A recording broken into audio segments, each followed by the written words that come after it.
يا بني إسرائيل اذكروا نعمتي التي أنعمت عليكم وأني فضلتكم على العالمين. اے بنی اسرائیل، یاد کرو میری وہ نعمت جس سے میں نے تمہیں نوازا تھا، اور یہ کہ میں نے تمہیں دنیا کی تمام قوموں پر فضیلت دی تھی. اے بنی اسرائیل.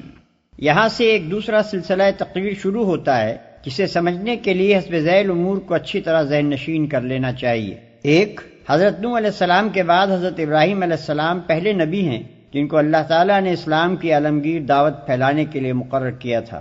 انہوں نے پہلے خود عراق سے مصر تک اور شام و فلسطین سے ریگستان عرب کے مختلف گوشوں تک برسوں گشت لگا کر اللہ کی اطاعت و فرما برداری یعنی اسلام کی طرف لوگوں کو دعوت دی. پھر اپنے اس مشن کی اشاعت کے لیے مختلف علاقوں میں خلیفہ مقرر کیے. شرق اردن میں اپنے بھتیجے حضرت لوط علیہ السلام کو، شام و فلسطین میں اپنے بیٹے حضرت اسحاق علیہ السلام کو، اور اندرون عرب میں اپنے بڑے بیٹے حضرت اسماعیل علیہ السلام کو مامور کیا. پھر اللہ تعالیٰ کے حکم سے مکے میں وہ گھر تعمیر کیا جس کا نام کعبہ ہے، اور اللہ ہی کے حکم سے وہ اس مشن کا مرکز قرار پایا. دو، حضرت ابراہیم علیہ السلام کی نسل سے دو بڑی شاخیں نکلی.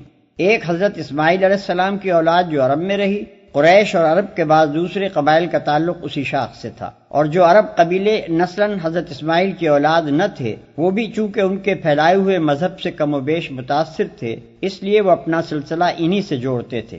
دوسرے حضرت اسحاق علیہ السلام کی اولاد جن میں حضرات یعقوب علیہ السلام، یوسف علیہ السلام، موسیٰ علیہ السلام، داؤد علیہ السلام، سلیمان علیہ السلام، یحییٰ علیہ السلام، عیسیٰ علیہ السلام اور بہت سے انبیاء علیہم السلام پیدا ہوئے.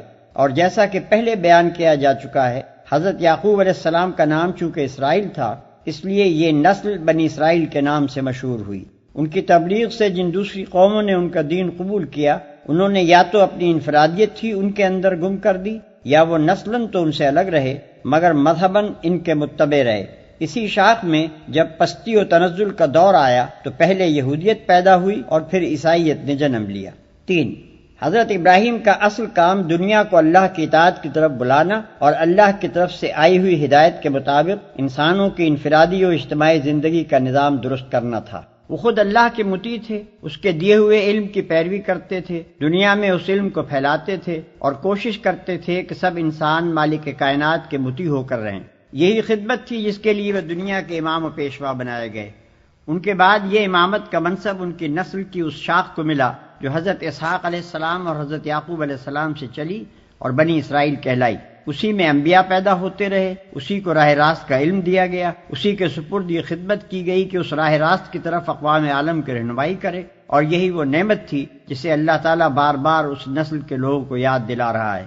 اس شاخ نے حضرت سلیمان علیہ السلام کے زمانے میں بیت المقدس کو اپنا مرکز قرار دیا، اس لیے جب تک یہ شاخ امامت کے منصب پر قائم رہی بیت المقدس ہی دعوت اللہ کا مرکز اور خدا پرستوں کا قبلہ رہا. 4، پچھلے 10 رکوعوں میں اللہ تعالیٰ نے بنی اسرائیل کو خطاب کر کے ان کی تاریخی فرد قرارداد جرم اور ان کی وہ موجودہ حالت جو نزول قرآن کے وقت ہی بے کموکاس پیش کر دی ہے، اور ان کو بتا دیا ہے کہ تم ہماری اس نعمت کی انتہائی ناقدری کر چکے ہو جو ہم نے تمہیں دی تھی. تم نے صرف یہی نہیں کیا کہ منصب امامت کا حق ادا کرنا چھوڑ دیا بلکہ خود بھی حق اور راستی سے پھر گئے، اور اب ایک نہایت قلیل عنصر صالح کے سوا تمہاری پوری امت میں کوئی صلاحیت باقی نہیں رہی ہے. 5، اس کے بعد اب انہیں بتایا جا رہا ہے کہ امامت ابراہیم علیہ السلام کے نطفے کی میراث نہیں ہے بلکہ یہ اس سچی اطاعت و فرمانبرداری کا پھل ہے جس میں ہمارے اس بندے نے اپنی ہستی کو گم کر دیا تھا، اور اس کے مستحق صرف وہ لوگ ہیں جو ابراہیم علیہ السلام کے طریقے پر خود چلیں اور دنیا کو اس طریقے پر چلانے کی خدمت انجام دیں. کیونکہ تم اس طریقے سے ہٹ گئے ہو اور اس خدمت کی اہلیت پوری طرح کھو چکے ہو لہذا تمہیں امامت کے منصب سے معزول کیا جاتا ہے.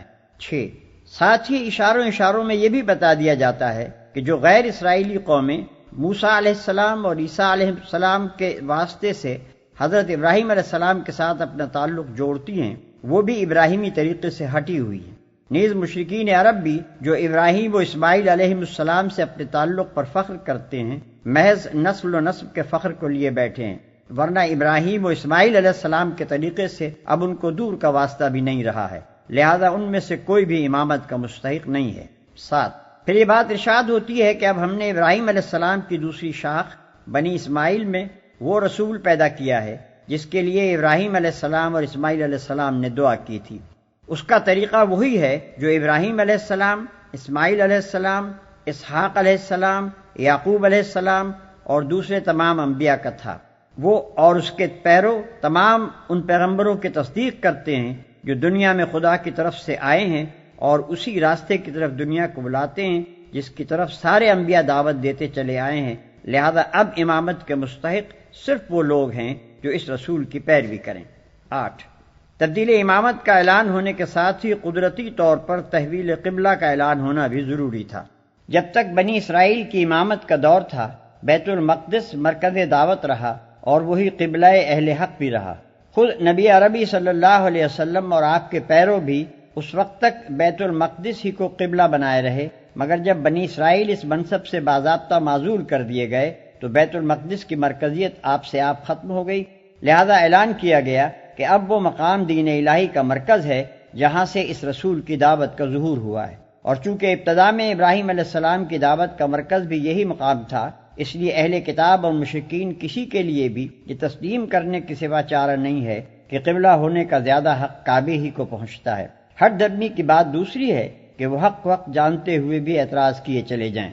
9 امت محمد صلی اللہ علیہ وسلم کی امامت اور کعبے کی مرکزیت کا اعلان کرنے کے بعد ہی اللہ تعالیٰ نے 19ویں رکوع سے آخر سورہ بقرہ تک مسلسل اس امت کو وہ ہدایات دی ہیں جن پر اسے عمل پیرا ہونا چاہیے۔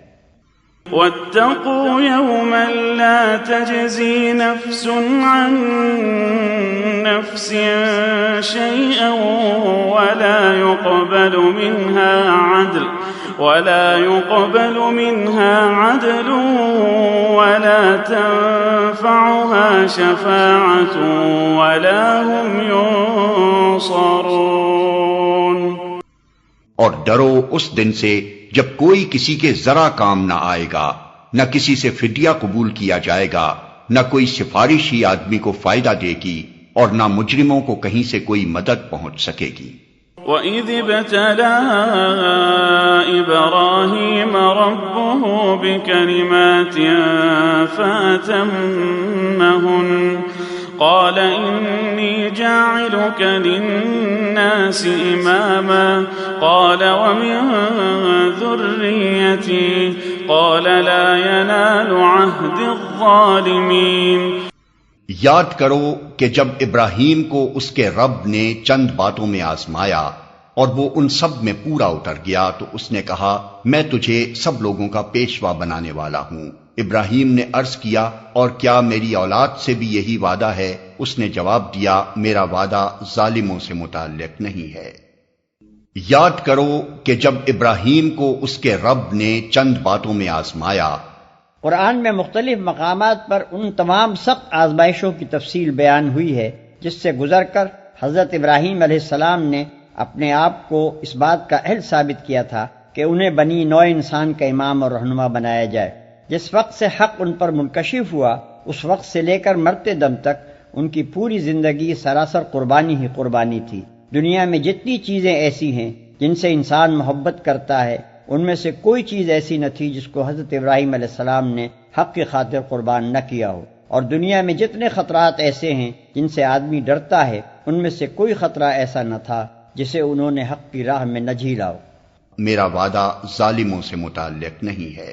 یہ وعدہ تمہاری اولاد کے صرف اس حصے سے تعلق رکھتا ہے جو صالح ہو، ان میں سے جو ظالم ہوں گے ان کے لیے یہ وعدہ نہیں ہے۔ اس سے یہ بات خود ظاہر ہو جاتی ہے کہ گمراہ یہودی اور مشرک بنی اسماعیل اس وعدے کے مصداق نہیں ہیں۔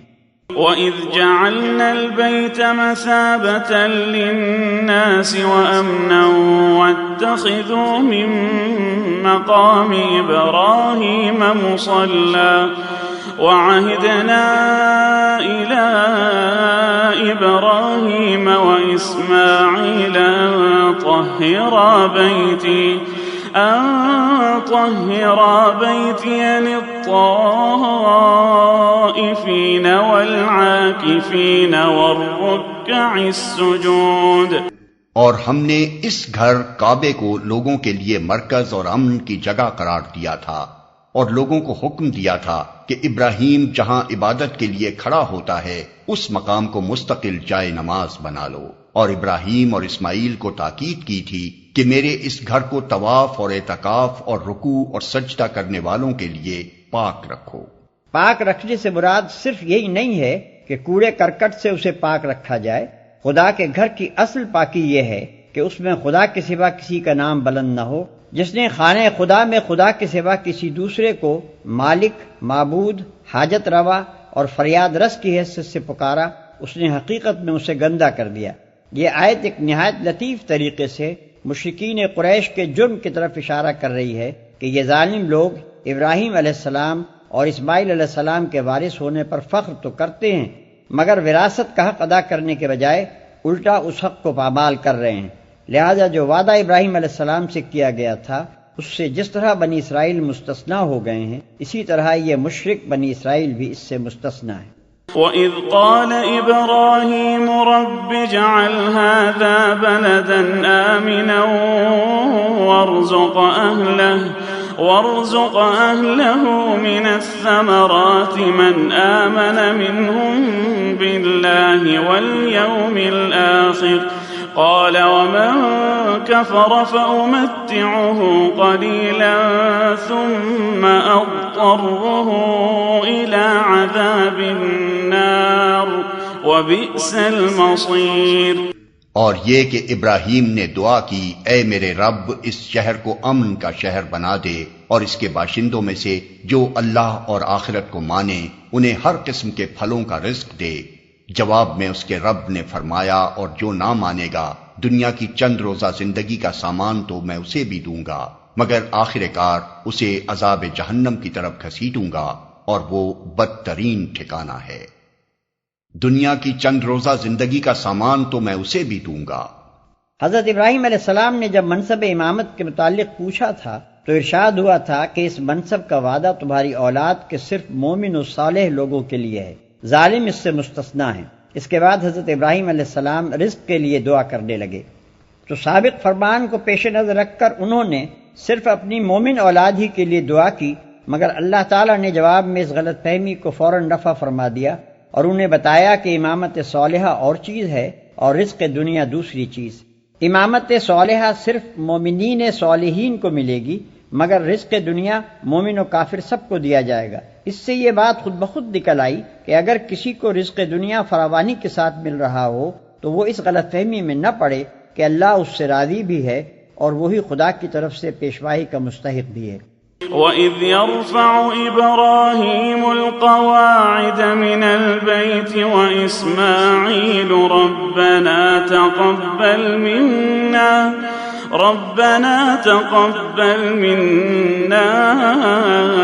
إِنَّكَ أَنتَ السَّمِيعُ الْعَلِيمُ۔ اور یاد کرو ابراہیم اور اسماعیل جب اس گھر کی دیواریں اٹھا رہے تھے تو دعا کرتے جاتے تھے، اے ہمارے رب ہم سے یہ خدمت قبول فرما لے، تو سب کی سننے اور سب کچھ جاننے والا ہے۔ ربنا وجعلنا مسلمين لك ومن ذريتنا أمة مسلمة لك وأرنا مناسكنا وتب علينا إنك أنت التواب الرحيم۔ اے رب ہم دونوں کو اپنا مسلم بنا، ہماری نسل سے ایک ایسی قوم اٹھا جو تیری مسلم ہو، ہمیں اپنی عبادت کے طریقے بتا اور ہماری کوتاہیوں سے درگزر فرما، تو بڑا معاف کرنے والا اور رحم فرمانے والا ہے۔ ربنا وابعث فيهم رسولا منهم يتلو عليهم آياتك ويعلمهم الكتاب والحكمة ويزكيهم إنك أنت العزيز الحكيم۔ اور اے رب ان لوگوں میں خود انہی کی قوم سے ایک ایسا رسول اٹھائیو جو انہیں تیری آیات سنائے، ان کو کتاب اور حکمت کی تعلیم دے اور ان کی زندگیاں سنوارے، تو بڑا مقتدر اور حکیم ہے۔ ان کو کتاب اور حکمت کی تعلیم دے اور ان کی زندگیاں سنوارے۔ زندگی سنوارنے میں خیالات، اخلاق، عادات، معاشرت، تمدن، سیاست، غرض ہر چیز کو سنوارنا شامل ہے۔ تو بڑا مقتدر اور حکیم ہے۔ اس سے یہ بتانا مقصود ہے کہ محمد صلی اللہ علیہ وسلم کا ظہور دراصل حضرت ابراہیم علیہ السلام کی دعا کا جواب ہے۔